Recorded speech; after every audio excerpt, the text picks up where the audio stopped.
নমস্কার। আজকে যে কবিতাটি তোমাদের সামনে পরিবেশন করছি সেটা কবিতার নাম তোমাকে দেখার পর থেকে। কবির নাম মহাদেব সাহা। তোমাকে দেখার পর থেকে কীরকম গণ্ডগোল হয়ে গেল সমস্ত জীবন, ওলট পালট হয়ে গেল সব কিছু, সম্পূর্ণ হারিয়ে ফেললাম বুঝি খেয়ে। চিন্তাসূত্র হয়ে গেল বিশৃঙ্খল, এলোমেলো। কেবল তোমারই মুখ দেখি বৃক্ষপত্রে, জ্যোতিষ্কমণ্ডলে, উচ্ছল ঝর্ণার জলে, বুক সেলফে, পড়ার টেবিলে, টেলিভিশনের উজ্জ্বল পর্দায়।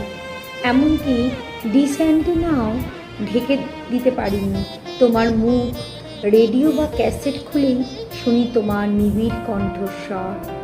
তোমাকে দেখার পর থেকে কীরকম পাল্টে গেল আমার আকাশ।